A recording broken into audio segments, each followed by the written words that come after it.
Hi, good evening, everyone. My name is Albert, and this is Vlogs About Nothing. Thank you very much for taking the time out of your night to join me. I really appreciate that. Tonight, I want to talk about my experience. Check this out.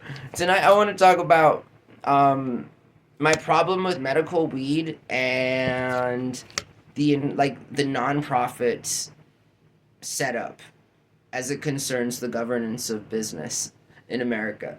So, my name's Albert again. I know I've already said this, but I do really appreciate you watching my channel. You know, we're getting close to 600 videos, which I guess more, it's safe to say 550.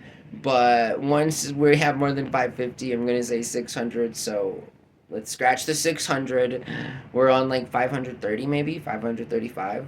But regardless, we're getting up there. And I mean, it takes time to make something that's worthwhile. And I hope that my life is worthwhile.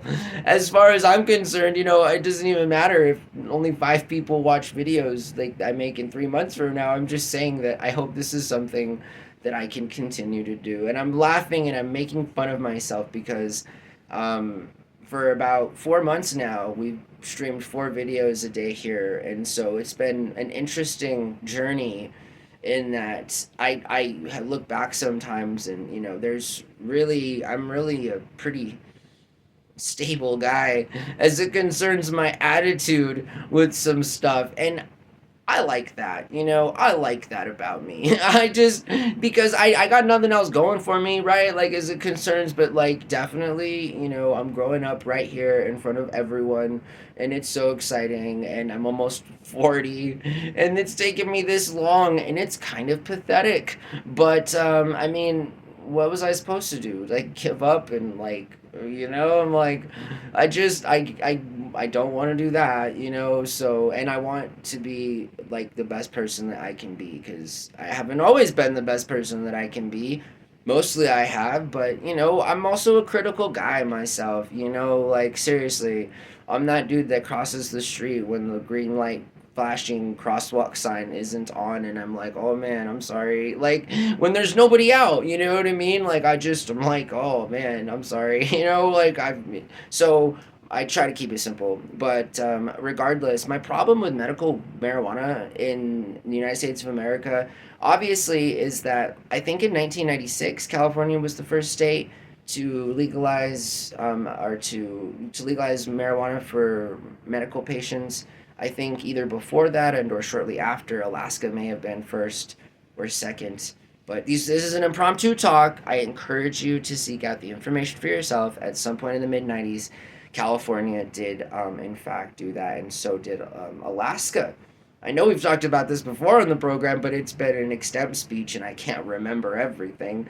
So, yeah, but okay, obviously, weed needs to be made legal. If you think about it, marijuana's really only been like illegal since the like prohibition or around then or whenever it became like a banned substance, you feel me, all the way up until the mid 90s, because that's when a state actually decided to do its own medical program and for allow participation in and or within that state's borders. Anyways, so there's, if you do the math, right, it's about 80 years or so long term, maybe at most, where there was an absence of some kind of regulated marijuana available to private citizens from what are otherwise sovereign states as it concerns the federal government. Holy potatoes, Uncle Sam, you make everything so confusing, but it's okay. I know you get all of their money. We all know. I mean, it's everything works out in your favor, and I'm happy for you. I just wish you'd treat everyone else a little bit better, but it's because we don't tell you what to do. And yes, I just broke third, fourth wall there, and I'm talking to Uncle Sam, right? In terms of like, okay, let's switch back in and go back to weed needs to be made legally on a federal level, obviously. And this needs to occur for a number of different reasons, but mostly because people exploit loopholes and because medical programs that are cannabis based in states take advantage of medical marijuana patients, or at least they initially did, and now are getting a little bit better with taking care of that kind of population moreover than they are now just really charging the crazy heck to recreational consumers of the product. I think that medical weed programs are cool because it allows for people to enjoy cannabis in a regulated kind of a way. But then I've also heard the argument that, like anything else here in America, most things, unfortunately, because everything that's influenced comes from something, and if the foundation of all of our influence is systemically racist in its practice, then obviously things like that can be construed as such too. Meaning that in some states where medical marijuana is available, the people who may need that card the most are not able to afford it and thereby do not have the safe access and or freedom of access to a regulated product that in any other situation, which is in their current perspective illegal to source, but they can go down to a doctor, their primary, who's subsidized by the federal government through Medicare, and get prescribed Oxycontin so that they can become addicted to opiates and like all these things, right? Like the government will pay for that. You feel me? And private individuals, because they are for profit and incentivized to get money and have no quim as far as it's concerned if it's not addressed legally to like actually take care of a patient in their best interest and stuff, then again the opposite happens. And what I just described is legit. In some states where medical marijuana is available, the largest parts of the population, just as in any situation in America where the largest parts of the population are the most marginalized parts of the population, and they pay the most to be poor. Like we take advantage of them on an exploitative kind of a level. I gave an example.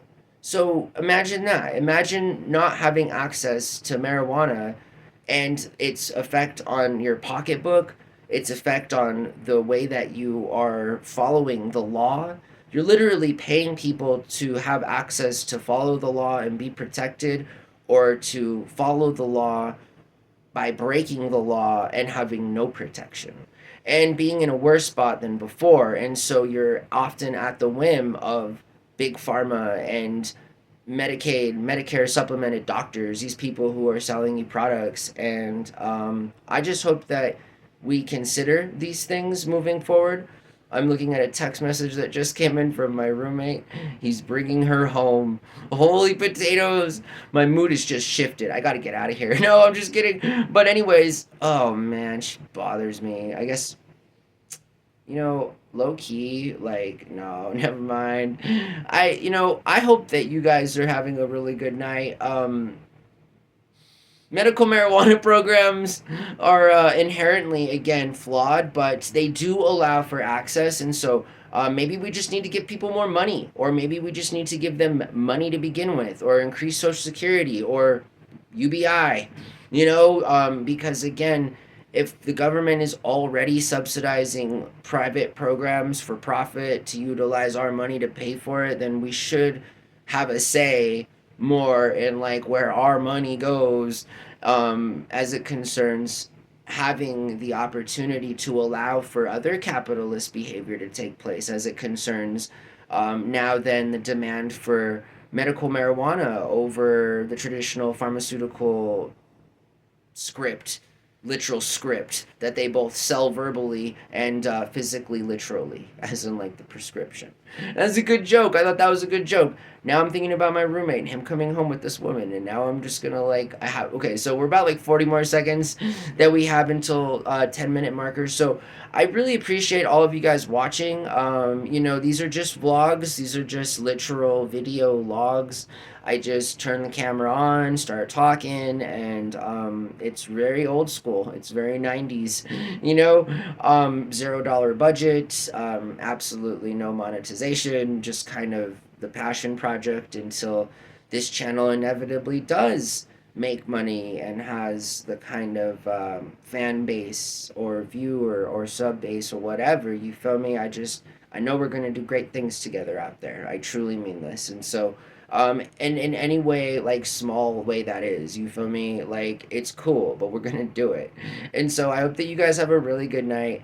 I'm gonna get to this text message because I need to see it more clearly. I hope that you guys have a really good night. All right, bye.